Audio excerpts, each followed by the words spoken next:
Valorant is a game of numbers and statistics. Every shot you take, kill you get, or clutch that you win is tracked.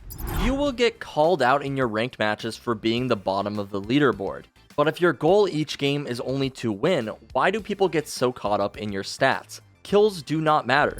In this video, we're going to go over why glancing at somebody's kill to death ratio does not tell you the whole story. In a game as intricate as Valorant, there are plenty of other ways to be having an impact rather than just putting up a lot of kills on the scoreboard. In fact, it's even possible that the person who claims to be carrying you at the top of the scoreboard is having far less impact on the game than you are. They are getting useless kills. So how exactly can you have an impact without getting kills? We'll throw out a quick disclaimer that you still should be getting some kills, just the myth that more kills equals more impact is clearly wrong, and that's what we'll be focusing on. Let's begin this guide by analyzing what makes a kill impactful. Why do some kills lead to a win and others are simply to pad stats? There are a few ways that kills can have an impact. Firstly, the most obvious is that you run in and clear a site for your team. Those are massive kills. Entry frags are almost always the impactful kills that you're looking for. This is Valorant though, and nothing always holds. So before you go chasing every opening duel, you should know that 4v4s generally favor the attackers more than 5v5s. So a 1-for-1 opening frag on attack is almost always worth it, whereas a 1-for-1 on defense can be a non-impactful kill. By overextending yourself and getting that one kill in exchange for your life, you are costing your team more than your kill was worth. Here's 100 Thieves Steel calling somebody out for doing this. What are you talking about? He's got 2 kills in a bomb plant, dude. You're fucking trolling. What the fuck are you talking about? If you planted instead of pushing, we win. I got 2 kills and they planted. There's no fucking. What was the difference? What was the difference? It was a 3v1. We just choked it because we peeked it. Because our positioning was bad. Because I went to go push because you were pushing through the smoke. Bad? Because you're pushing.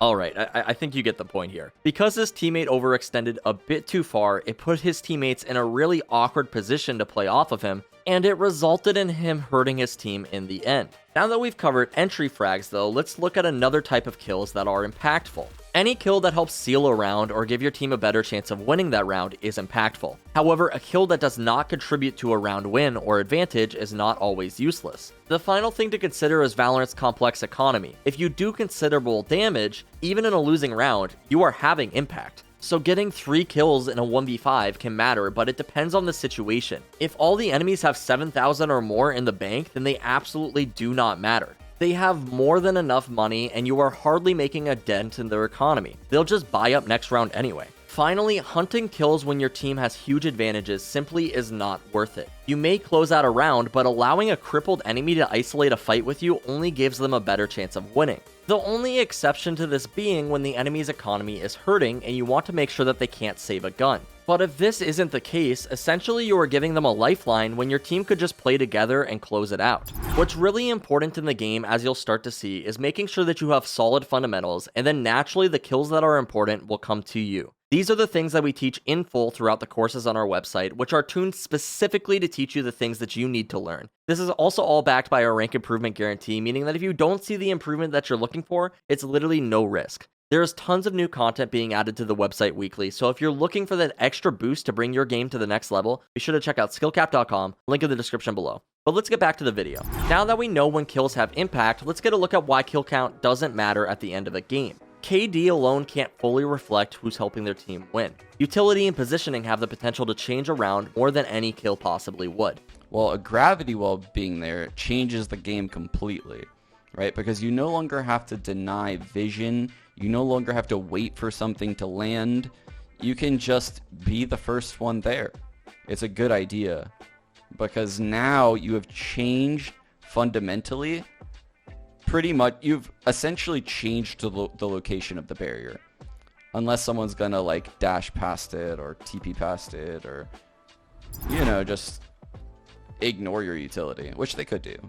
Valorant was built as a utility-oriented FPS. Each agent has a different playstyle and set of abilities that can affect rounds in unique ways. In a game with so much utility, its impact cannot be understated. We'll spare you the details of every agent, but essentially your kit can set somebody up for a kill that they never would have gotten otherwise. This impact comes in the form of flash assists, tagging an enemy with a dart or camera, or sucking an opponent as Astra, to name a few. In all of these cases, the ability creates the kill. Abilities are sometimes easy to see having their impact, but one of the most silently impactful things comes in the form of positioning. Pulling rotates through fakes, slowing the enemy's rotates, and setting your teammates up for a flank or backstab wins your team's rounds. And you can most easily see these impacts when your team walks into an empty site because you have the enemy team all focused on you. However, having good positioning is by no means an exact science. It takes a combination of game sense, map knowledge, and 200 IQ plays to have the crazy impact that top pros like Steel, Dapper, and Curry have with their flanks and positioning. Understanding that utility and positioning, among other things, can have an impact is key to reading the scoreboard at the end of your games. In this section, we'll look how to better understand the scoreboard and player summary that Valorant gives you at the end of your games. Let's start with the infamous KDA. While I did just spend a lot of time in this guide talking about how your KD doesn't matter, you can get a decent picture of how somebody performed from the new assist mechanics. Support or information type agents may get fewer kills than their teammates, but you should expect them to have a more significant amount of assists.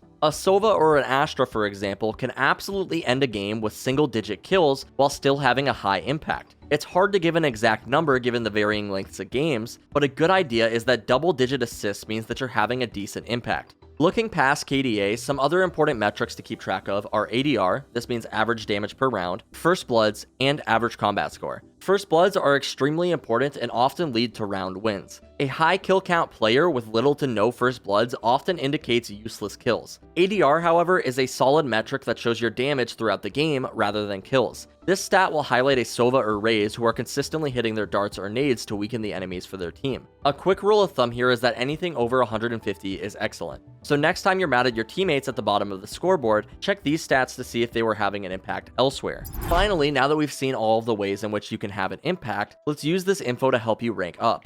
If you're having one of those games where you can't hit your shots, don't worry, we all have them. Use these tips to still help your team win games. Firstly, think about what agent you selected and what you should be doing. If you're a duelist, you probably feel super useless. In reality, it's still alright. Instead of getting entries, focus on buying space and grabbing attention. This will allow your team to trade you or even kill opponents who are still shooting at you. You may not get complicated like a high fragger, but at least you are helping your team win. Don't default to baiting or going in last if you're struggling with your aim. If you're playing an initiator, focus on when your teammates are taking fights and start setting them up to help them win those fights. This means darting, using your KO knife, or flashing as an entry. Try especially hard to get that timing perfect. Remember, nothing is easier to counter than a flash that nobody swings off of. And if you're playing a Sentinel, think about how you're losing rounds. If you're getting flanked or killed from aggressive angles you don't expect, consider changing your setups to cover those areas. Finally, when you're playing a controller, the biggest thing you absolutely need to get right for your team to win more rounds are your smokes.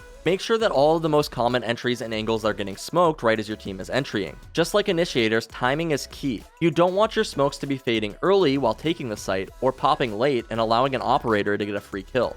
Looking at all four classes, the simple rule is if you can't aim, focus on getting your utility and positioning right rather than playing for kills. Although the in-game scoreboard and match summary can be deceiving, you can still get a lot of info from them if you're looking deeper than just the KD. The biggest takeaway we want you to have from this video though is that kills do not always equal impact. It is much more complex than that. And if you're struggling in game, don't play for kills and play for your team by using your kit optimally. And even if you are aiming well, make sure that you're maximizing your impact through your positioning and solid utility usage like we talked about in this guide. Before we finish off the video though, let me tell you a bit more about SkillCapped. So we offer a 5-division rank up guarantee, which we think is pretty crazy. At the price of $5, that's like McDonald's promising that you'll be satisfied after 2 burgers, which, let's be honest, we both know that isn't true. But for our service, it is. Over on our website, you'll find examples of what Radiant level coaching looks like, as well as glimpses of how the top players in the game will carry in literally all ranks. And the secret isn't just their aim, the secret is that there are tons of things that players can do to carry without kills, just as we've shown in this video. So if you're looking for the fastest way to improve at Valorant, be sure to check out skillcapped.com, link in the description below.